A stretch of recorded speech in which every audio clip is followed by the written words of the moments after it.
What's up, kickbackers? This is Sabrina with my girl Sharika and our brother EB, inviting you to sit back, relax, and enjoy another episode of The Kickback. What's good, Kickback family? It's your boy EB, and I am here with two of my nearest and dearest. Actually, I'm here with three people, but just one I can't necessarily say nearest and dearest because you just can't be calling or putting labels on people who maybe don't want those certain labels. And we'll talk a little bit about labels later on in this podcast. But I'm here with Sharika and Sabrina, and we got a special guest that will be introduced after Sabrina gives her temp check. So Sharika will go after me for the sake of today's podcast, and we'll be talking about some good stuff. So hopefully you are locked and loaded, or you driving, or you chilling, or maybe you have sleep and just trying to have some white noise in the background, and that white noise happened to be the Kickback family. This your boy. Today's temp check for me is about an 82. In 82, for me, y'all know, feeling good, feeling great, but because ran into a DIYer who lives in my new neighborhood, who loves the Lord. You know, that's always important for people to do. And if you don't love the Lord, hey, this is a great place for you to listen and get to know a little bit about the Lord while we talk. Also knows a little bit about the organization that I work for. And lastly, does quality work for the low. Like, the man do so much of good work, you'll think that he'll drug deal on the side. That's how good he do a little bit of everything, from accent walls to painting to mountain stuff. Like, Ooh. but travel he definitely travels. He got a little bit so he was just quoting us on some stuff, and I'm just like, hold on, like that's everything, or that's just the material? And he's like, oh no, that's material labor. Like, I'm not here to kill people's heads. I just, literally his words, got tired of working for a specific man. You can fill in the blank on what that word comes before man. And he was just like, hey, I know how to do some stuff, and I'll figure it out if I can't. But just the type of work that he's been able to do just in our community, or stuff that I see on our group page, I'm like, who is this brother? And can he swing by my house to just give us some quotes? So we're waiting on the final quote to see if he can do like a full sweep of the house. So that's the great stuff. I guess that's why my temp is there. My father finding for the week this week. I already told y'all daycare is expensive, and I told y'all how we happy and blessed that little EJ gets to go lock in with Maggie, who is a friend and a family of the three of us and of the show. But also, like, some parents, and I'll use my wife specifically, y'all get a little too emotional sending y'all kids to daycare. Like, I'm ready for this to be up at this house. Like, I'm on vacation this week, where he was supposed to start vacation this week, but because of a scheduling conflict and getting into the center that we actually wanted to get, is I had to be home with him all week. And I say had to. Yes, I had to. I know y'all probably already thinking like, this is your first one. You just starting out. It's only been 2 months, and this how you feel? Absolutely. I was on vacation this week so I can try to get some stuff done around the house while he was at daycare, and that did not work out. And when he starts daycare next week, guess where I'm at? You guessed it. I'm back at the office.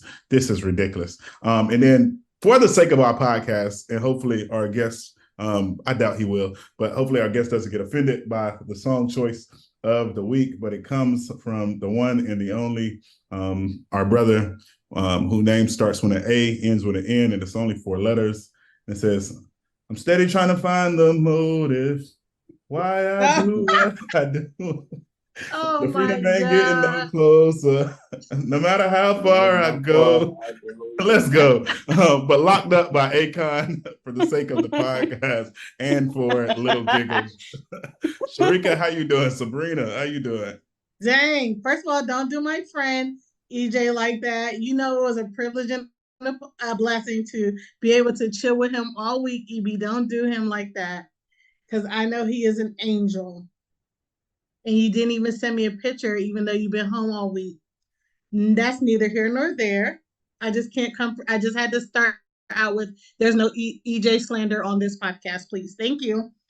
Beyond that, I am doing amazing. What are we? 3 weeks? 3 weeks or less? 2.5 weeks? Whatever it is, we almost done with the rest of this year. I consider, even though, the last week or so I'm on vacation, so basically, once I'm out of work, I consider the year pretty much over and I'm on chill mode and I cannot wait. My temp is 75. Oh, and the best part of the end of the year is hardly nobody be in the office, and you'd be like, oh, praise God, people ain't harassing your soul.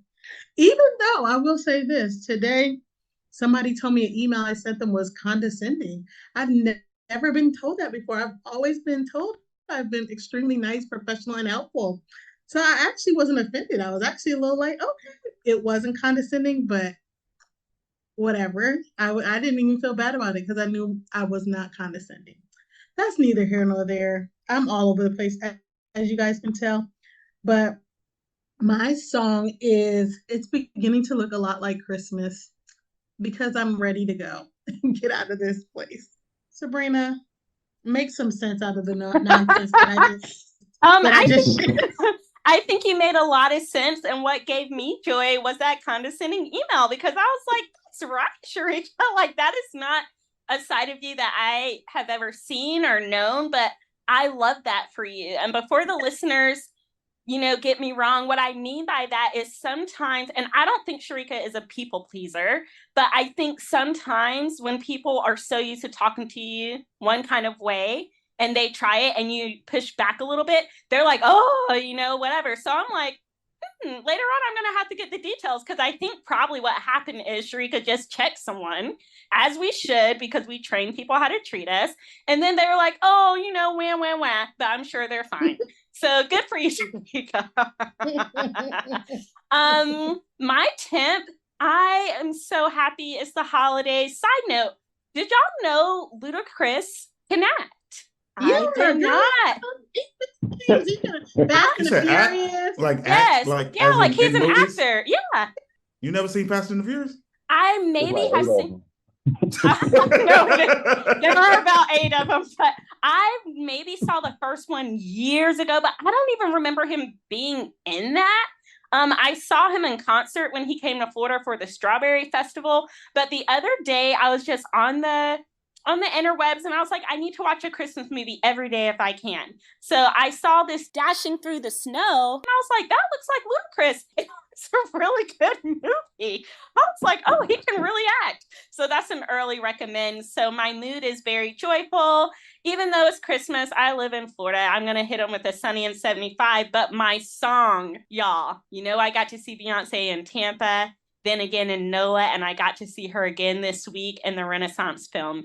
When I tell you, I never thought I was one of those people who'd be like, oh, a star, I'm crying. When I tell you when it started, and she started with Dangerously in Love, like I was crying. And my husband's looking at me like, what is wrong? Get a hold of yourself. So I cried at the beginning. I cried when she talked about her daughter's journey. And all I'm going to say is this, because this is not the Beyonce podcast, but if you had the opportunity to see it, please, we've said this before, I'll say it again. If you think she's overrated, go see it.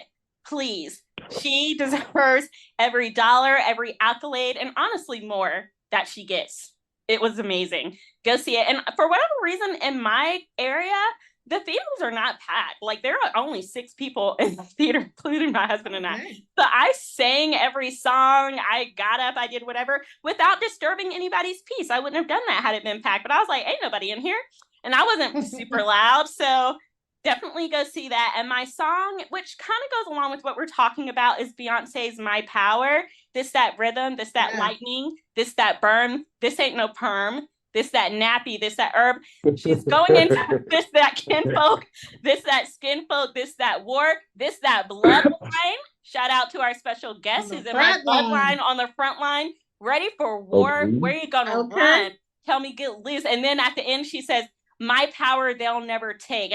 And she's a great growler. I wasn't that great, but that was my poor attempt. But I just love that energy of like, y'all can say whatever about me, write whatever about me, talk whatever about me, but you can't take, like, I'm still who I am, right? You can't take my power. And on that note, I'll have to give this little shout out to our special guest. Once again, I got a sibling on the pod.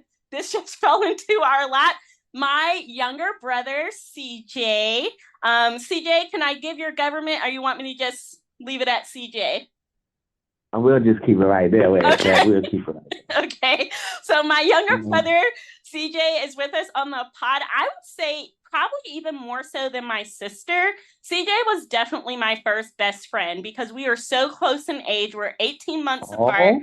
Yes, we were only 18 months apart. And when we were younger, this is crazy because my brother is what we call in the Black community high yellow. But like people would ask my parents if we are twins, which I'll have to post on our Instagram a picture of us when we were young, and a picture of us now maybe. But it was because I was like stunted in my growth, but my brother had normal growth. So even though I was older than him, we were the same size. Sometimes our parents would dress us alike. We'd be running around, and my parents always told me when I was younger, all I had to do would be like, "Come on, CJ," and he said he would just go wherever I would go, lead the way. I love to tell this story of one time we were going to pick my sister up from cheerleading practice, and I was like, "Come on, CJ, let's go feed the cows."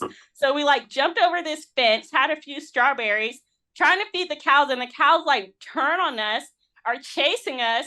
I got a whooping that time. How? I don't know. But my parents were like, "I know you're the one that got CJ to go over that fence."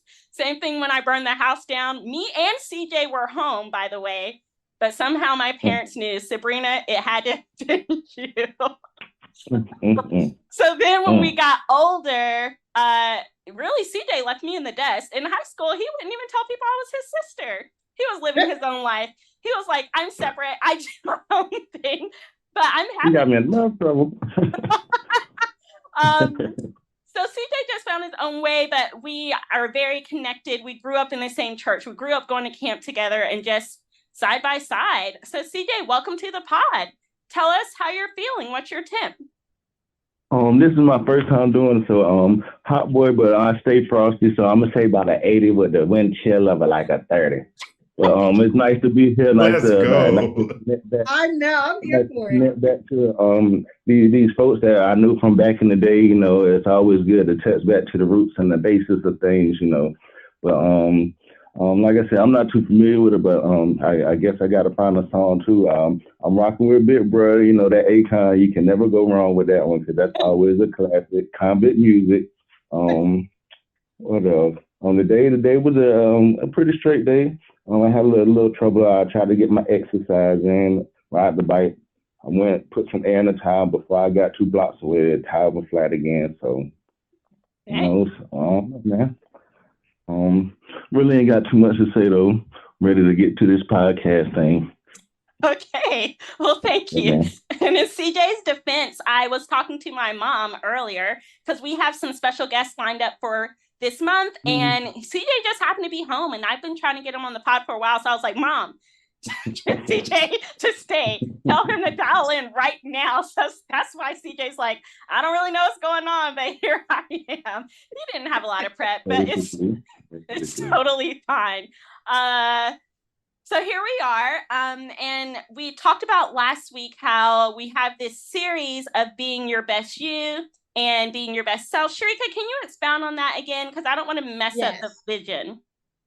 So basically, as we wrap up 2023, you know, people always prepare, you know, start the new year and they have their New Year's resolution. So I said, you know, I thought, you know, it'd be a good idea to start prepping for the new year. You know, some people about their resolutions, some people not about resolutions, but I think we should all be trying to always be the best versions of ourselves. So I thought, let's do this last month of the year, focusing on how to prep and prepare ourselves for the best version of ourselves. So I thought we could have different people on to share their experiences, their whatever they feel comfortable sharing, and what we can learn from those people and take that into our own lives and help that form our next steps to becoming the best versions of ourselves. Right. And with that being said, I'll share, and then of course we'll just toss questions around. CJ is doing great. He is in North Carolina, where I'm from, and he's thriving. That being said, there are about 10 years of his life were in and out. Am I right? Was it 10 years, CJ, in and out? You skip the beat. That's it.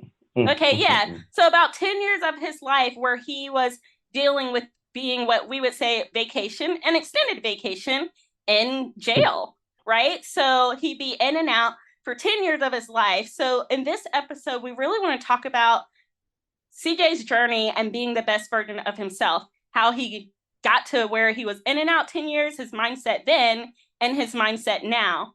So CJ, do you want to just start at the beginning? Like before, you want to talk about a little bit how you grew up and then maybe how you got into trouble the first time, or it's whatever you want to share or not share. That being said, I always like to ask people who've been in and out about those dang swole cakes. So can you talk about the swole cake too? Yesterday, but oh God! All right, go ahead, Siege. A real chill and cool environment. A lot of love here. You know, it just comes with, I don't know, a lot of it to deal with the way people speak to people. They don't understand what they're saying. Like it starts with the growing up. It teaches the young women to do this, and they teach the young men to do that, and that comes with a lot of pride and ego. So I guess that was a lot to do with it too. You know, growing up, young man, you got to be like this, and you got to move like this, and whatever. But yeah, I think that had a lot to do with it. But a couple bad decisions what everybody's gonna make in life. You know, it's not just a youth thing. It's gonna be something that you're gonna do throughout life. But you live and you learn, and you know that's the end of the vision. You learn to be better. But I made some bad decisions. Try to do it on my own for myself. Not to forget the higher power in it. So you know, trying to lean on my own little understanding and. Yeah, it was put in a place where I can lean all I wanted to, but sorry. Yeah, it's one of those situations that it's really something. I'm not gonna say that I feel like everybody should, because everybody has their own selves within themselves or within that life that they're living. But it is a growing experience, though. You know, it's something that you could actually, it's applicable to life anywhere, because a lot of people is like, oh, you go to jail, you got to do this, you got to do that, and it's like life. They say once you go to this place, you got to do this, or this place, you got to do that. But it's all about how you carry yourself, and well, standing on your principles, but also letting go of the ego part of the principles. You know what I'm saying? So yeah, I don't know, man. I'm more of a question person. No, that's fine. We'll ask you some questions. I'm going to give Evie and Shrika another second before they ask you their first questions. But my question is, the first time you were in, was it like terrifying? Because I've asked you a couple of times, what's jail like? And you've been like, it's just like the outside. People fight on the inside, people fight on the outside. You're still going to be yourself. But can you share that perspective with the listeners? How did you feel the first time, and what was it like? It is nerve-wracking because, especially if you have anxiety and whatnot. I mean, you know, your first place is somewhere you don't know how to feel about it. You don't know how people want to treat you. You just go on hearsay of what these people said it was, but that's their experience. But yeah, it was like your first experience, because everybody know what they're taught about jail. You go to jail, you're gonna have to fight every day, and it's gonna be big people, and they're gonna want to do this, that, and the third, and whatever. But luckily, in my experience, I knew most of the people in there, which is not a good thing to say, but yeah, so it wasn't all the way bad, but you know, I had but that's a blessing in disguise, because the Lord still puts people in your path, no matter how rugged the road is. So he still put people in your path to give you comfortability.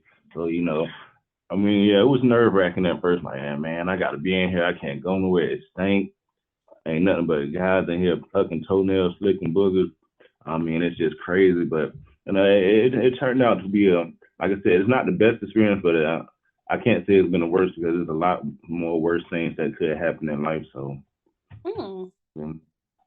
Absolutely. Definitely a lot of worse things that can happen in life. And you shared some of those, I guess, highlights of some of the things that people just see, or even speculation or assumptions that some people hear about jail. Let's kind of go back, if you don't mind, CJ, that first interaction with law enforcement when you went to jail, just because I know sometimes people have interactions with police and then they, you know, I won't say get lucky, but they don't go to jail on that instance or in that situation. But that first arrest, that first mugshot, that first, oh dang, that cell just closed, or if you were in gym pop, like you was in a dorm, like what was that like for you? I don't know. I gotta sometimes my mind is real optimistic. Like by the end of the day, I was like, man, I'm gonna wake up and this all just a dream. But nah, man. But yeah, it was a big cloud of stupidity. With some embarrassment in there. It's a mad emotion that I can't even think of right now. But it was and like you when you said the mugshot, it was perfect because you can see like 30 different emotions on that one face. Like, man, I can't believe this right here, man. This is what I'm doing right here. This what I'm out here doing. But yeah, man. A humbling experience. Humbling. That actually, that's kind of what I was gonna say. Like, because you mentioned which is so true. Everybody has moments in their lives where they do, stuff. They do silly stuff. They do stupid stuff. Everybody make mistakes. That's life. But sometimes, but did you really think that it was gonna result in jail? That's because I'm like, especially as a young person, we sometimes feel like we won't really have to it won't like real life ain't gonna end up in that way. Did you really think that it was gonna end that way, or did you think it was gonna be like, because sometimes you see people get off on stuff all the time. Right. I say this all the time. It's one of the things that you know that can happen, but you really don't expect it until it's right there in your. I say this all the time. I knew what I signed up for. I was out there living wrong, and that's one of the reciprocals of what could happen. So that's my saying. I know it. I tell folks this all the time. They be getting in trouble. I'm like, you know what you signed up for. If you keep putting your hand on the stove, you signed up to get your hand burned. So yeah, I know what I signed up for. I guess I was thinking because like some, especially people that's not necessarily of our race, sometimes they get off on stuff that we may not have the same experience. So did you feel like any part, like, I understand, I appreciate that you like, I understand, I basically, did you feel like you knew somebody else, or you knew other situations where other people were like, it wasn't that serious for them, but it was, did you feel like it was unfair in any way? That's kind of where I was kind of asking what you're saying. I don't want to mention his name, but Brina, you not my ex-boyfriend. Don't say his name. Don't say his name, because some people who know him listen to the pod. Right, but like she was saying, it's about the same because around that time we had both did similar things, but he just got a slap across the wrist and they kind of just cuffed mine. So to that situation, I feel like it could have been different, or maybe I don't know, maybe it was a color thing, or maybe my parents wasn't in a high enough position like theirs was, or whatever. But I take accountability. So yeah, if I would have never been in that situation, it would never been the same. But like you were saying, I believe it could have and it should have went different, but that just wasn't my path though. So Yeah, I was thinking of that too as Sharika was reframing her question, because the person that my brother's referring to, who also grew up in the same church as us, camp as us, his parents were pastors, his skin is white, and his charge was actually way worse than CJ's. He had an attempted murder charge. I kid y'all not. And straight off. Yeah, man, no probation. No probation or anything. His parents came and they put a uniform on him. His parents showed up in uniforms, and he had several infractions like after that as well. I don't know if he ever ended up spending any time. He maybe eventually, no, he kept getting off because they would send him to a rehab center. They'd go to court and be like, oh, yeah. So anyways, I had no business dating that little boy anyway, because that's one of CJ's little friends. That's 2 years younger, but that's camp stuff. That's a conversation for another day. Something I did realize once my brother was in the system is how many, like CJ said, people you don't even know are in the system. So I was thinking about some friends or whatever that I just hadn't seen in a while. I'm like, whatever happened to good old James? Or I haven't seen Chad. And then I talked to CJ and he'd be like, oh, they were here. It's like, what? That's so facts. That is so facts. And yes, most of the time they were Black guys that I had gone to school with, or just CJ and I, we grew up in down south. Rocky Mount is considered the hood. And I was just shocked by how many people from the hood, you just think they moved away, and it's like, no, they're locked up. So my question is, CJ, how much does it actually mean to receive a letter, or when somebody puts money on your tab? Because we know the Bible says, like, oh, don't forget people in jail. Like, does it really make a difference, or not as much?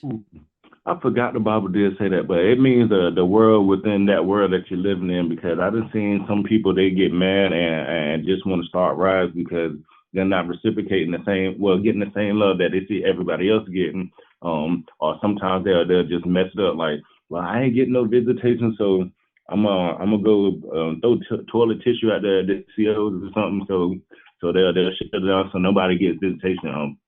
They do say misery loves company in it, and that is a visual thing in there, because some people, they're just not. So it does take a highly elevated mental person to be like, you know what, let me come over here and speak to them, and before they get into their mopey mode and mess it up for everybody.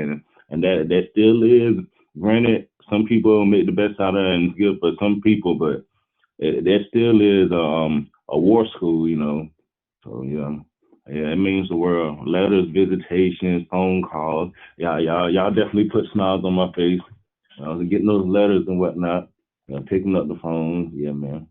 Yeah, man, it meant a lot. Definitely. Misery definitely loves company. And oftentimes, I don't think people realize that that's really what they're even dealing with. Because a lot of times it's something that a person is dealing with, I guess you could say, internally.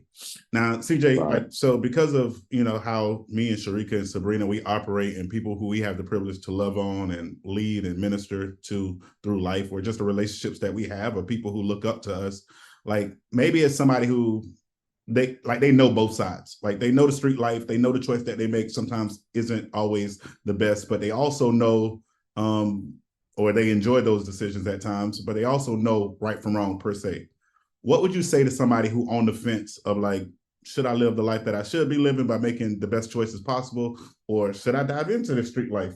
Like, what is jail like for them? Like, because I know you kind of alluded a little bit to it, but from the toenails to the boogers to basically somebody using the bathroom right in front of you, like, give people somewhat of the experience of why you probably wouldn't want to go to this place. Okay, so boom. My first experience was I get in there, I ain't want to use the bathroom for nothing because it's an open dorm. It's like 40 grown men in the open pod with bunk beds. I'm like, how do you use the bathroom? They're like, you got to use the same blanket that you lay on and put it over the toilet stall so you can use the bathroom in privacy. Wow. The showers, no curtain on it, so you gotta if the COs let you hang up a little nasty sheet, you can shower in your privacy. Back to the random mopey people, you feel me? You might just get beat up for no reason because that people didn't pick up the phone call, or they got pushed back. Stabbings and all that craziness. People made knives out of toothbrushes. It's crazy in there. There's some sharp minds in there they're still criminal, but they make the smartest thing, like they smoke out of Bible paper. The little Bibles, the Gideon Bibles, the back Not pages. the Lord. Wait. Yeah. Pause. They Not said to they get interrupt. high on the Most High. Wait, I'm sorry. All praises to the Most High. Y'all know what it is. Why y'all acting like that? Man, it's crazy in there, man. You barely get any time to see the sun. That's why most people get so light skinned. You feel me? The food, garbage. It's terrible. Like in the song you referred to earlier, the food is garbage. Yes, sir. He's been there before. He speaks from experience because the food is garbage. I don't know. It's one of those situations like. Have you ever been in a situation where like say you're in a classroom and you're not agreeing with somebody, and at any time you can get up and leave, but in that place there's no getting up and leave. You're just there, and you go to sleep and wake up, and you're still there with that same unfamiliar spirit that you don't like. Eventually, then something's gonna give. You feel me? If they don't leave, you leave, or one of us got to leave. So yeah, I don't know, man. It's a lot of pressure behind there. You got to be strong mentally and physically and spiritually also. Yeah, so, Were you on 23 hours of lockdown? Just curious. Or like, how was your setup? In PCDC, I was. Oh well, a couple times I went to the whole. Sometimes like I was saying, the pressure was too much, and I let the best of it get the best of me. But I prefer that because now I don't have to deal with everybody, and I can control myself more. You feel me? I don't have to worry about. It's plenty of times you'll wake up and people are just fighting by your bunk, and you have nothing to do with it. But then after that, they're like, "Yeah, I seen you. You was doing this and the third." So yeah, the 23. I prefer that because now I have my solitude. But yeah, a lot of people they can't deal with that. They need someone to talk to or need someone to be around. So it's right hand, left hand, like to each his own type situation.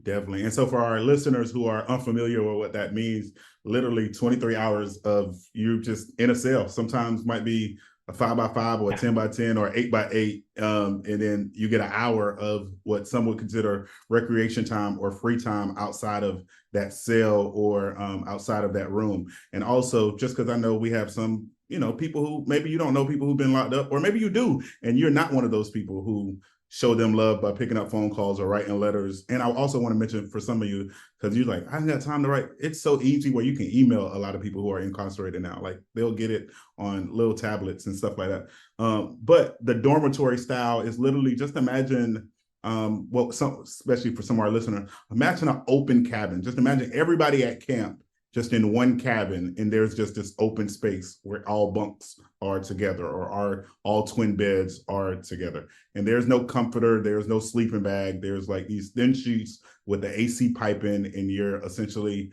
freezing, trying to make the best of it. I'm just processing it and taking it all in. No worries, Sharika. While you're processing, can I ask him a quick question about the food? Go ahead. All right, so CJ, you mentioned the food being bad, but one of the times when you were home, I saw you make this interesting thing, and I was like, what is that? Then you said it was a swole cake, and then every time I talk to other people about swole cakes, they're like, oh, I know about that, and it's always related to jail. So what is this swole cake that people make, and did you like it the first time? Was it something you learned to like? Why do y'all make it? We call them steak cakes and swole. That's the meal and the dessert. The steak, that's the sweets. Basically you just mush everything up like the cookies. Put a little milk. You make that, use that for the icing and whatnot. You get all your favorite little Debbie cakes, put them all together on the icing and put it together like crunch and M&Ms. That's the steak cake. But the swole is about the exact same, but with noodles and chips. That's the main ingredients. But after that, some people use pickles and what. But that's one of the things. It's really bad for your health, but it tastes better than that food, and it gives you something to do. It does build bonds because a lot of folks, they just got the food, or that's another thing, like with the letters, they just got the food that they're given by the state and that nobody's writing them. They don't have no money coming in, so they can't get those little delicacies like a strawberry shortcake. So you make those with people, and that builds bond, but that's also a means of people who don't have nothing. Like, yeah, we're about to plan on them because they make steak cakes every night. But yeah, I don't know. Like I said, it wasn't necessarily good for you, but it was a lot better than whatever they were feeding us at that moment. And those 3 little meals, I mean, they're like what's those little what you feed the kids, them little trays. The little lunchroom trays from elementary school. Lunchables. Not Lunchable for a grown man. Right. 3 Lunchables a day, and they be wondering why everybody mad. They're hungry. They're depressed. But yeah. Oh yeah, the steak cakes. Yeah, the steak cakes on the spoil. I made one the other day to be honest. The real. I know. I'm like, CJ, you're not in jail. You don't have to eat ramens and Doritos, but I feel like you kind of have a taste for it now. Them things be good now. You gotta taste them at the right time. It's an acquired taste. You feel me? Acquired taste. Yeah. So I wanted to ask.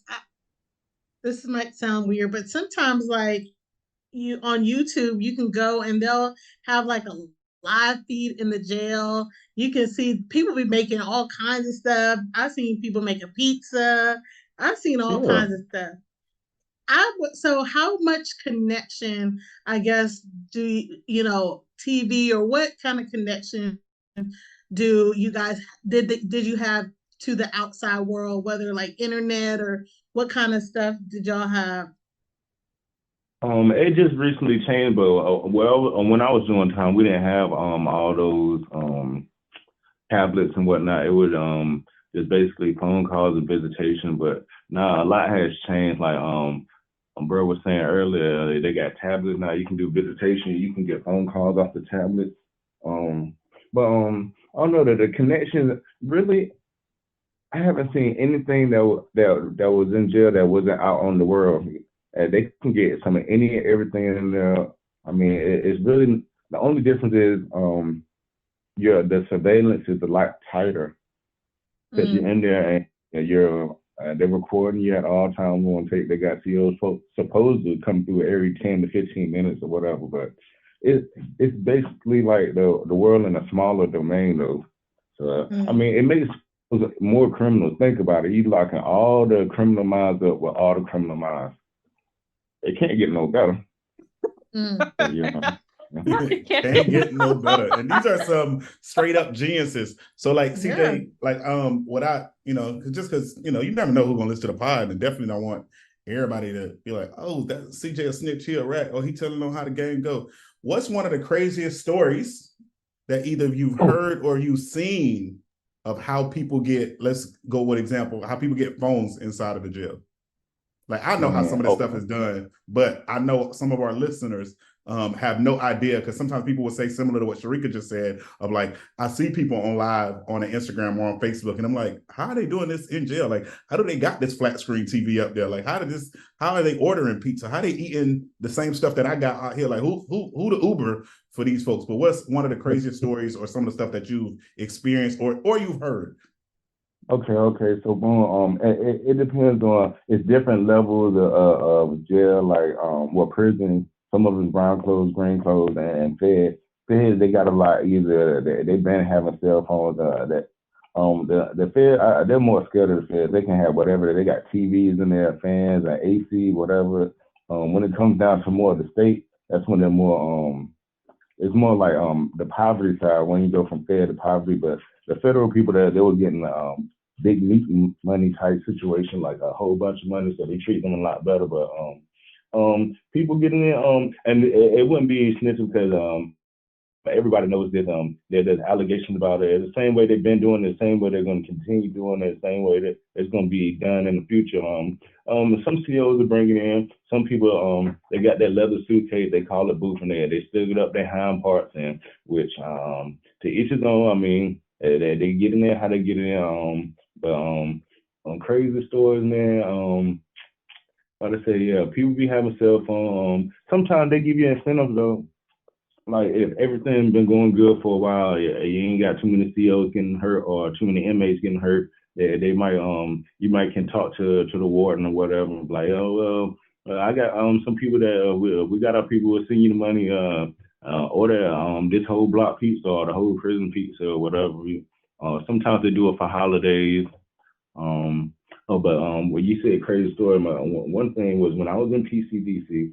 I don't know why this just dawned on me though. It's a bad story though. My homeboy got a fight with one of my other homeboys, and he bit his thing off. Man, crazy man. His whole finger? Yeah, no, his thing. Not a finger, his thing. Yeah.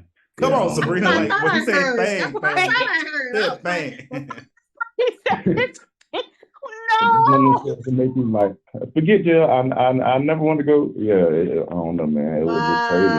Did he live? Did he die? A part of him died. Physically, literally, and spiritually, I believe. But, emotionally, mentally, physically, financially. No, but I feel like you would bleed out. That's terrible. Yeah, man. It's a terrible place. Like I said, everybody's just stressed out, man. Yeah, man. I not mean to laugh, but when he said a person died, that's something he I'm not trying to laugh either because golly. And you said the COs come around every 10 to 15 minutes. So I don't see how people are fighting because the CO should stop it. He said they're supposed to. He said they're supposed to. So he definitely threw that disclaimer out there. And Sabrina, just so you know, just a little, and it's not just for Sabrina, really for all of our listeners, how he mentioned earlier of like, depending on if the block is, I guess you could say somewhat behaving, you know, or they on good terms with a CO. CO is the abbreviation for correction officer, or they tight with the warden. Like they can pay the warden to look out for certain things. Same way they would pay a CO, like, hey, what you need? Okay, so-and-so gonna put this on your book, or they gonna cash app you because of either a letter that went home or a phone call that was made to say, hey, don't come by D block during this time. Don't come by this side of the dorm. Or if you hear some noise, just know that's us that's handling something, but we'll make sure we take care of you on the back end. Because a lot of these people, as he mentioned, where you go in there, you're like, oh, snap, like this seems chill, or like, oh, this is where some of my peers are, or some of the people I used to associate with, or some of the people I went to school with. These are also some of the COs, right? These are some of the people who went to school who just happen to make different choices with their life. It's, I say weird, but it's at times where I'm looking at some of the law enforcement officers from my hometown who, like, I would have never expected them to be a Polk County sheriff, you know, or some of the people who used to clown Grady Judd in high school are like working for him now. And it's like, I would have never saw that. And you same way some people don't see like I knew they knew I was always, you know, going to church or a part of a church or whatnot, but for them to see me working for a church or doing certain things that I do now, some of them will look at me like I'm crazy, especially having now three out of my six brothers already have done different bids on various occasions. Some of them, one of them, he done did way too many. He done did 4 different bids, prison bids. Like it's just like as if, you know, he don't get tired of it. So it happens, so to speak. That's another thing, like you said. That was another thing I used to get a lot. I got a good background. I've never been one of those bully type people or always just getting in trouble. A lot of things they used to say, I'm like, well, what are you doing in here? And that opened my mind up a lot. Like I'm living the wrong life. The people in here that I've been knowing to go in there and be in there a lot. What are you doing in here? Like, yeah, that opened my eyes. Yeah, they're asking you. That's something interesting that I will share with the listeners. So when my brother got locked up the first time, it was his first infraction for anything. And if you look at statistics, a lot of times when you look like my brother and I do, your person, they don't care if it's your first time. It's like he said, some get a slap on the wrist, some get the cuff slapped on. And then CJ, you can correct me if I'm wrong, but in my mind, I feel like every time you went back, it was just a probation violation. It wasn't like you were doing new crimes, but they would get you on probation. Right. That probation, it's a pops told me this a long time ago. He said, man, watch out, because that last paycheck you try to give them, they're going to get you. And you know, he can't get too much past that, man. He done lived his life 40 times over the average man. Yes. They got me, yeah, man, a lot of probation violations. I think I did catch a couple more charges, but that's okay. neither here nor there. That led to more probation, and I just can't beat that probation. But yeah, it's not a bad thing. It's good for structure, especially if you're gonna try to live life the way they structure it for you. So but and it was hard too because you were growing up. So when my brother first got in trouble, he was 17. And then you probably stopped. You stopped getting in trouble around being like 27. So imagine turning 18 in jail. I don't think you turned 21 in jail, did you? Sure did. Oh, so 2 major birthdays. So his brain wasn't even fully developed. He's growing up as a man and in and out. I don't think the longest you ever did was maybe like a year and a half. You weren't in for more than 2 years at one time, were you ever? Yeah, no, so it was just back and forth. Yeah, you're right. Yeah. When you say that, that's another thing I think that messed me up mentally. I missed a lot of good years, like my 18th, my 21st, and sometimes I catch myself still trying to live that life, but that's something that I've been lived through. But just because I was in a place I didn't want to be, doesn't mean I got to come out here and try to make up for the lost time. And that's something that I've been getting into my mind mentally lately. Like, nah, you know what? It's over. I gotta jump over this hurdle now instead of just trying to run the race.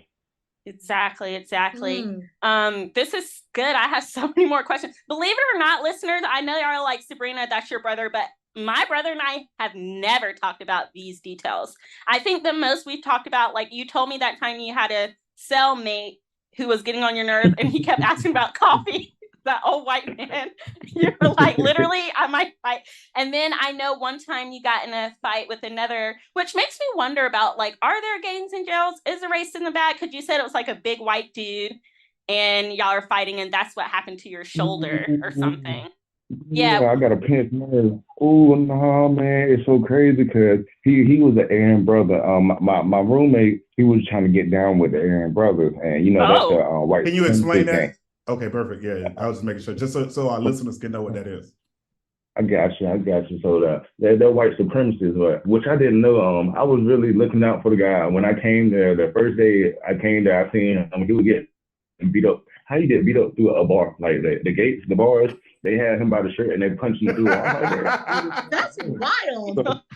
Yeah, man, it's crazy. So he ended up being my roommate. So after that, I started rocking with him. Like, this is my roommate, you feel me? I used to make sure he'll watch over myself, even though he wasn't a good guard dog. But y'all leave this man alone. But either way, his big mission was, he was like, I don't know how long. They used to call me CB because that's my initial.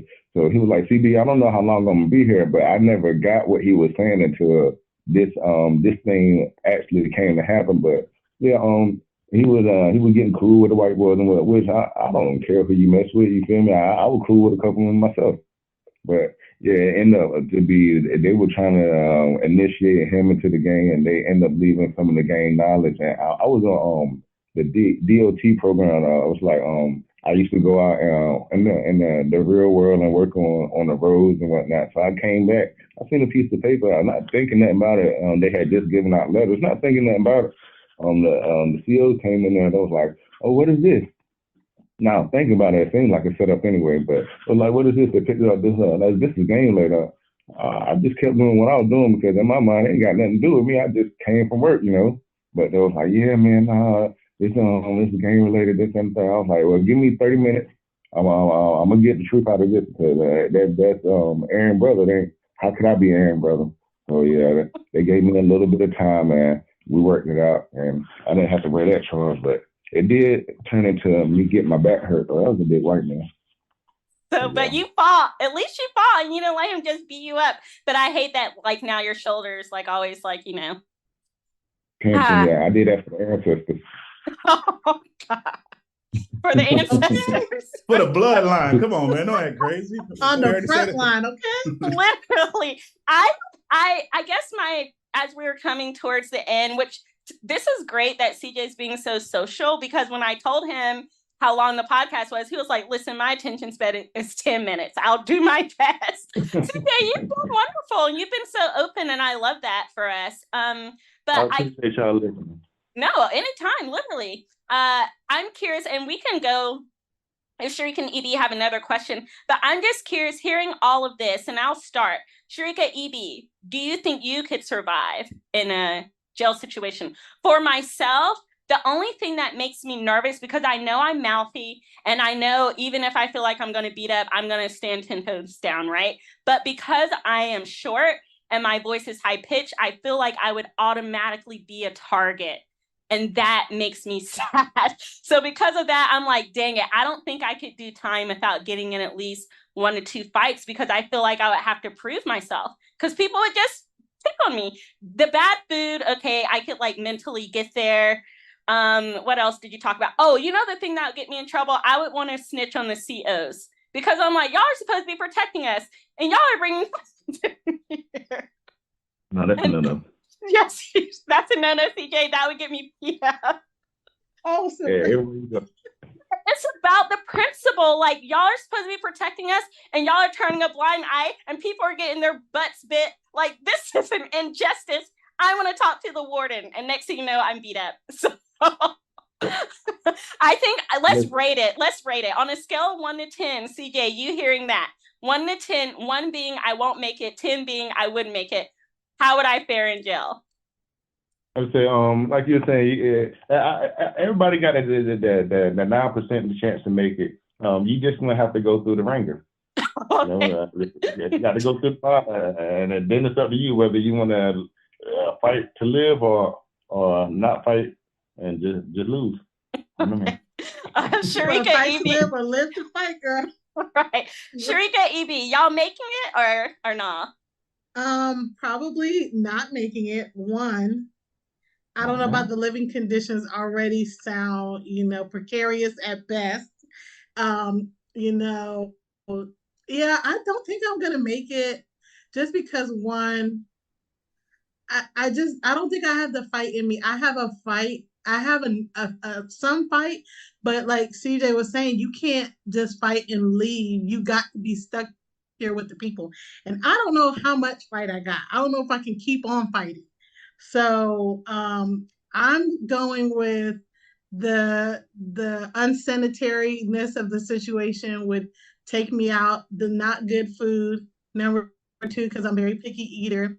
Number three, I might get myself in a fight, but I only got but so much fight in me. I'm not fighting all day, and then I'm just probably giving up.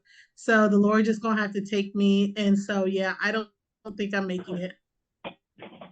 Yeah, so I would say for me, I think I would, though I wouldn't want to. There's nothing in me that wants to experience what I've seen my siblings, my cousins, homeboys, homegirls have to go through time and time again. Not necessarily because they're family, but because of I just know I guess you could say the origins of what jail and prison is all about. Like it's literally just this sense of control. Now, should there be consequences for some of the actions or decisions that people make? Absolutely. But there's also better ways for people to be, I guess you could say, fully restored or made right or amends made. And we'll discuss some of those things during the expound segment. But I think some of the stuff that y'all mentioned, like, I think, if you experience camp as a kid, you won't like it, but you'll be able to make it happen. Whether it be food, whether it be food, whether it be cabins, whether it be people who you don't know and you got to live with. So like it wouldn't be the best, I would say, but I think more people than not can experience it or make it happen. I got to hear CJ's response and rebuttal based on the things that we said. You said you want to hear my response on this. Like, do you think I already feel like my defeatist spirit just already said I'm not gonna make it, but what would your advice be?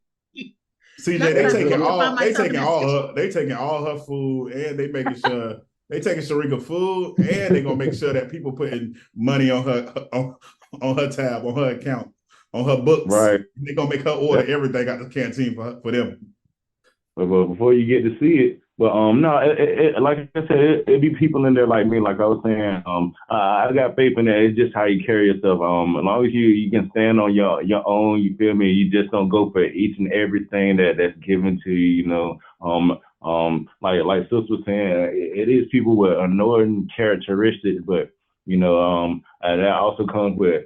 And what she was saying was like, your voice and whatnot, but people will get over that. Some people characteristics are just obnoxiousness, and they'll learn eventually who and when to be obnoxious. Right. Like I said, it's observation. Like bro was saying, it's about like we've been to camp. It's about the same. The open dorms, you feel me? The cafeteria food. It's really just life and what you make it. Right. Really. Listen, from what you said, if I ever get in trouble, I don't need to do any of it. But if I ever get in trouble, I hope it's federally. Because you said the federal prison, they got the money. They got the TVs and air conditioning. I remember one time I went to see my brother and it was so cold. And he told me it was so cold in there. I was like, this is a travesty. People not stand. Yeah. What's some federal crimes just means you've done it in multiple states or... That's the big FBI. Yeah.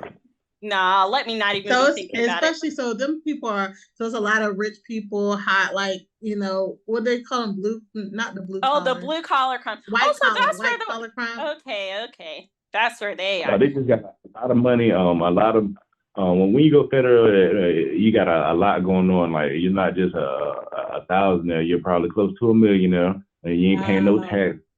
You got too many guns, too much money, too much guns, and too many drugs. You'll go fed. Okay, there we go. Wow. Well, I can't even commit a federal crime. I'm too lower middle class for that. I won't commit any. I shouldn't make jokes about that. But I am very thankful, CJ, that you shared this. And when we talk about being our best selves, it's not just about, okay, there are two forks in the road and which one should I go? I think it's also about living out the fullness of what the Holy Spirit calls us to do, right? And it says, do not forget those who are in prison. So even if you can send any letter, right? You can look them up online. You don't have to put your name if you're like, I don't want to go back and forth. Just find a way, even if it's just one time in 2024, because as CJ said, you could like really make someone's day. You could stop a riot from happening. I don't know. Like help them out. Sharika, EB, any thoughts before we go to our scripture? I mean, I'm thankful that you shared, CJ. There's so much to consider that people probably don't think of. And at the end of the day, I think my thoughts are, regardless, like anybody can be one step away from finding themselves in an unfortunate situation. Right. And at the end of the day, people need to remember that these are human beings, and I I stand behind anybody who's trying to make that situation better for them. Like people should not have to deal with some of the things that come with being in jail. Even even though they've done something wrong, that doesn't mean they should be treated less than human. And just some of those situations and not providing proper food for people and just treating them less than human is something we really got to get fixed, because anybody could mess up, anybody can make mistakes, and that doesn't make them less than deserving of decent treatment. Indeed, indeed. Yeah, I would say one, CJ, thank you for sharing a glimpse of your story. And I know that's not who, in a sense, that doesn't define you, who you are by some of the stuff that you've been through. You are still who you are, and God has a great purpose for you, just like he has a purpose for all of our listeners. Of course, like I mentioned earlier, some of the choices that you make sometimes have some form of consequences for the decisions. That's the outcome. But, similar to what has already been shared, if you have somebody who's locked up, you have somebody who's incarcerated, if you have somebody who is going through a situation, there is so many ways that you can be present. I know for some of us, we're like, well, I don't even know how to show up. I don't know how to be a support for them. For some, it might be just showing up in the courtroom to letting them know they're not going through this journey alone. Like I can just think of countless friends and family where just seeing an extra face or seeing a face of someone who they know or somebody they're familiar with gives them a sense of peace or comfort that, only in a sense God can, in a sense, provide. But I believe God has placed us to walk through life with other people. So just find ways to be present. And as Sabrina mentioned, whether it's a letter, whether it's an email, whether it's a couple dollars, like just committing to like, okay, I only can do something for one person, but I'm going to commit to skip out on that Chick-fil-A or that Starbucks or whatever because I got coffee or food at home, where I'll make sure I contribute something to this person's tab. Or maybe it's getting a group of friends together. And I'm only saying this because there's, whether it's jail or whether it's prison, like there's tabs that people pay, there's fees that people have. And depending on how certain things are set up, sometimes that money is even taken before they see it. Like I remember at times where I'm sending money to my brother and then he'll be like, yeah, I never had it because, I owe $2 a day, essentially. Like at least that's how it was in Polk County, where he's owing $2 a day for just being in there. So if he goes, in a sense, 10, 15 days and nobody put money on his books, now he has his debt. So whatever you do send, it got to be over that amount. So when they do have some form of credit, they hurry up and order something from the canteen so that they can make their swole cakes or their steak cakes, or they can order food that they want. And so just find ways to support people who are incarcerated. We know that people aren't defined by the choices that they make. God has a greater purpose for all of us. Again, CJ, thank you for sharing just a part of your story. Mm-hmm. I appreciate y'all. CJ, you're not quite free yet. I'm going to do a scripture funny. EB's going to expound, and then we have a recommend for the people. But something EB and Sharika shared sparked this last little thought in me for you, CJ.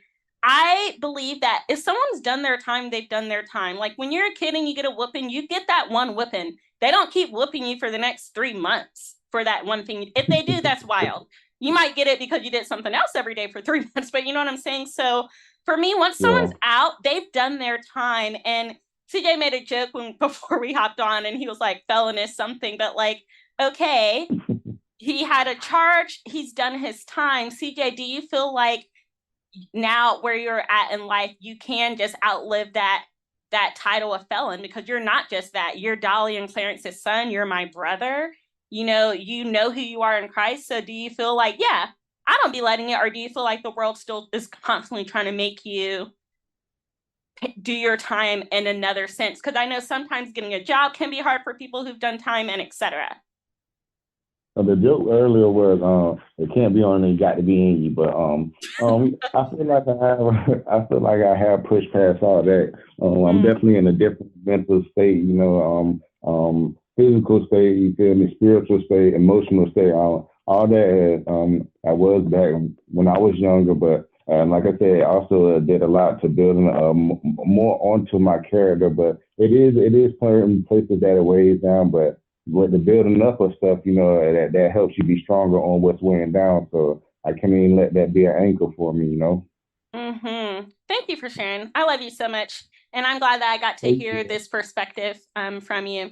Our scripture today, we're back in the Old Testament, 2 Kings 14. This is set around the time where, they were always going to war. Speaking of wars, they were just always fighting. And this is infighting. This is like Judah against itself. Like Israel was fighting against Israel, right?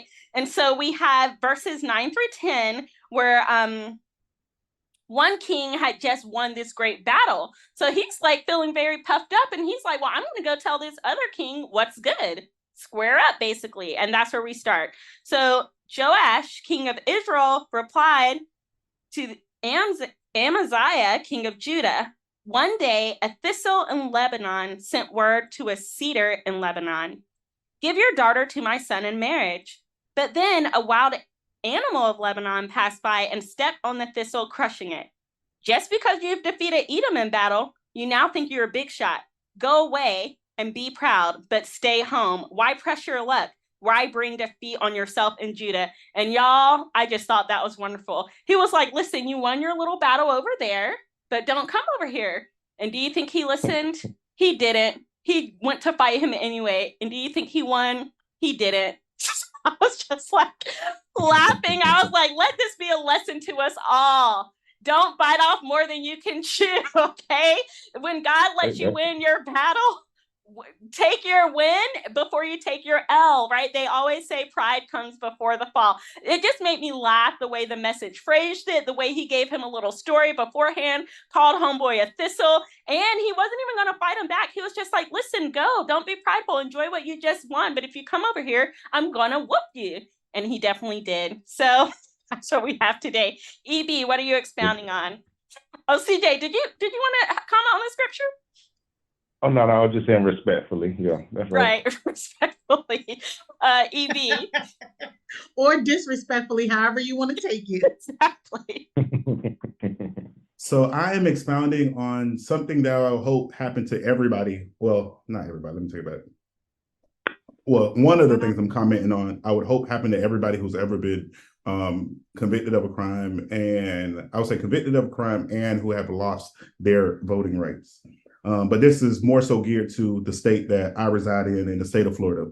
Since January the 1st, there have only been 2 clemency meetings held this year, with the last meeting taking place 197 days ago. There is still no word on when the next one will happen. The clemency board has yet to discuss any future meetings. Clemency, for those who don't know, is the only way for Floridians to restore their voting rights if they are not eligible under the Fourth Amendment. Creating an inclusive democracy is the duty of each and everybody. Now, we know right now our governor is trying to become the next president of the United States. We also know the way that it looks, he has no chance. We also know that there's a possibility if he were to restore the rights of people who who have, I guess, lost their rights for whatever reasons on a time or another, there's a possibility that his seat of governorship might be, I guess you could say, in question, where he might not win the next election as governor. It just sucks that people have to go through these games, I would say, with politicians. Speaking of somebody who I'm not fully, I won't say I don't know this person yet, probably will never get to meet her, but who might not have their voting rights restored anytime soon because of what likely will happen to them, is, by the name, you probably will know their ethnicity, but it is what it is. Lanisha Chantrice Henderson. This sister is 26 years old, and for whatever reason, because we talked a little bit about it, because somebody said they probably would want a federal crime or a federal charge. Well, I can tell you that she will likely be going to federal prison after being arrested for pouring gasoline around the house of the late, great Dr. Martin Luther King. And she has been charged with criminal attempt arson and criminal attempt interference with government property. Because if you don't know, of course, the government has made Martin Luther King's birth or childhood home I guess you could say, a historical landmark. And this lady was just out Hill Island. The part that did frustrate me where there are people who look like me who are just watching and seeing like, oh, maybe she's watering it. Now, it is in a gas can. Most people can kind of smell gas, but people who look like me were just watching. But it happened to be two off-duty New York Police Department officers who were visiting the area, and also some people from Utah who smelt the gas and basically detained her, slammed on the ground, all that good stuff, until Atlanta police came, and they, of course, whisked her away. I don't know what she got going on. I don't know what her mental health is. I don't know what her emotional state is. I don't know if the King family did something to her that made her pissed off to want to go burn down that house. But what I do know is that it's going to be hard for her as a Black lady in this country to beat those charges. So I don't know how the cookie will fully crumble on her end, but I know it's highly unlikely that she's going to beat them just because of what happened, and because it's literally caught on camera. Like, it's just red-handed. Like, it ain't no, unless you just got a great lawyer, then I don't know how she beating that. So a Black lady? Yeah, a Black lady. Oh Lord. Yeah, it's Dang. Yeah, it'd be like that sometimes. Dang. Be your own people. That's what they say, right? Be your own people. Your own people. Oh, girl. Yeah, embarrassing. They say all skin folk ain't kin folk. Okay. That is so true, because I definitely ain't claiming all these people. And it just, like, part of me is like, what would happen if she would have engulfed it in flames? Like, could y'all imagine like that not being part of, I guess, not just American history, because we all know the importance of what MLK did in a sense, but like it would, in like Atlanta would be so different. Like, because that, I don't know, that'd just be crazy. I think the ancestors poured some of the fires on her too. She would have had to burn too. Yeah, you're right. That probably would have happened for real. She probably wouldn't have been quick enough to get out of there. Yeah, so what y'all recommending for the people, man, as we wrap up? My recommends is that Dashing Through the Snow. It was such a cute movie. Ludacris can act. I just found it to be delightful. It's on Hulu, but I'm sure it's other places too. So I saw this movie on Netflix called Family Switch. It's almost like Freaky Friday, but it's if you remember that, whether it's the old version or the Jamie Lee Curtis and Lindsay Lohan, basically the mother in the Freaky Friday, the mother and daughter switch bodies. Well, this one is a Christmas one about a family switch, and it's not just the mother and daughter, it's the whole family kind of switch bodies. So I'm gonna check that out this weekend. So if you guys want a Christmas movie to watch for the family, I recommend that. I haven't seen it, so if it's trash, it's trash, and I got nothing to do with that. But it looked cute to me on the little trailer, so I'm gonna check it out this weekend. CJ, you got anything for the people? Yeah, it's a movie I seen a couple of days ago. It's called The Creator. It's about AI versus mankind, and that's something big to most people that think crazy about theories like that. But I use those movies to apply to different aspects of life. So check it out. It's called The Creator, and pretty decent. Definitely, The Creator. Is that on Netflix or Hulu, or help us out? A website called fmovies.cc, I think. Let's go. F movies. Okay, The Creator. Check it out. And then, so for me, I got something that kind of gears towards a little bit of what we talked about, but it's on Netflix. It's called Trial for. It's a young kid who, by the name of Sean K. Ellis, who was arrested for killing a cop. But he was charged as a teen in 1993, spent about 20 or so years in prison, only to find out that, of course, as usual, he didn't do it. And then they, of course, only offered it. I say only, but they only offered him like 16 million. But now he's taking his life, his talents, his work, trying to not be institutionalized or let that be a defining moment of his life in a sense of for negativity, but for good, by fighting to prove not only his incident, but also exposing just the police corruption and systemic racism that continues to happen just around the world. And the part that also sucks towards the end of it, it just shows or highlights or it talks the stories of so many people in Boston who now, as they kind of, I guess you could say, exonerate people, they're trying to fight to lift the cap because the state of Massachusetts have a cap that nobody can get over $1 million after his situation. So they're trying to fight that and then give people, which I don't know what it would do for most people who get out of jail. Like, of course, every dollar counts, right? Every dollar is something, but it's not helping me as an individual when you say, hey, here's $6,000 to get back on your feet and we'll try to support you, especially when you're not fully either sealing my record or it's taking time for me to get this off of my record, which never makes sense to me, how some of these things can happen where somebody could be, I think he got released in like 2016 and 17, but he got released but didn't get paid until like 2022 or something like that. And then it was still on his record until the settlement was in full. And some of these cases, they settle with people, but they say, hey, we'll still keep this on your record. But that doesn't help a person, in a sense, fully get back into, I guess you could say, society as a whole, as they're still trying to figure out life, especially when somebody's like, oh, you're a convicted felon? Oh, what did you do? Oh, I murdered somebody. Oh yeah, you can definitely work here. So yeah, that just sucks that people still have to go through those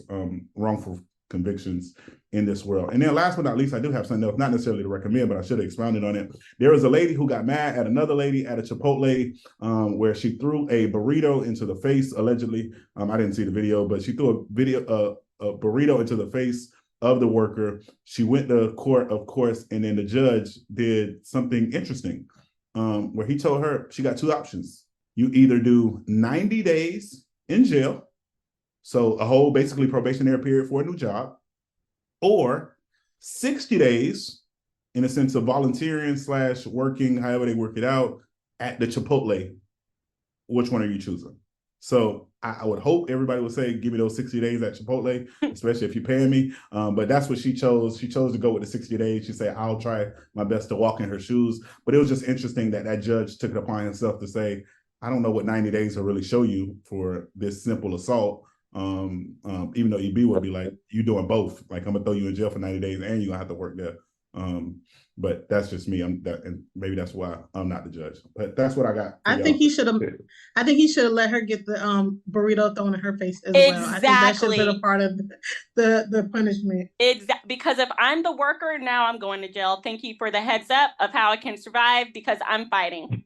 How dare you? I would say I'm wondering because from what I understand, it's a manager and a lot of Chipotle workers were at the courtroom in support of the manager because they felt some type of way. And we all probably had leaders in our life, whether it be pastors, whether it be coaches, whether it be teachers. For some of us, if listeners, it might be your parents, but somebody who you will ride for. And that's what we talked about earlier about being present in certain courtrooms. So now I'm interested, like if she's going to that Chipotle, like how will work be for her? Because that's one that you'll be like, oh, we can't wait till you clock out. Like we're in the back.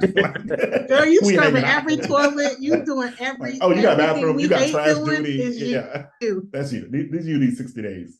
But it was just interesting because not all judges even find ways to, I guess you could say, find middle ground with, I guess I'll say with criminals or with people who committed crimes, but it's just crazy in the world that we live. So that's all we got for y'all this week on the Kickback. Anything else y'all want to close out with? Not for me. Thanks again, CJ. Love you so much. Thank you, CJ. I appreciate y'all. Yeah, thank y'all too. Cleanliness in jail. Make sure that cleanliness. I forgot to mention that, but yeah. We're gonna recommend that. Make sure, go clean the jail. But that's all we got for y'all for this episode of The Kickback. And if there was a challenge as you're thinking about 2024, again, we've already mentioned it. Find people who are in jail or in prison who you can support, or find ways, just because there are, at least in Florida, I can't speak for everywhere, but I'm sure there are in other places, but I know there are in Florida. There are also a lot of juvenile diversion programs where maybe you're like, I don't really want to write a letter, or I don't have nobody I can write a letter to, or I don't know nobody who locked up in prison where I can send money to, and I'm not really just trying to send it to a random person. I would challenge you to find a way to either be a mentor in some way, shape, or form, or find a way to connect with a jail diversion or juvenile diversion program in your community to pour into the youth in some way, shape, or form. So that's all we got for you this week. As always, if life tries to knock you down, make sure you kick back. Until next time.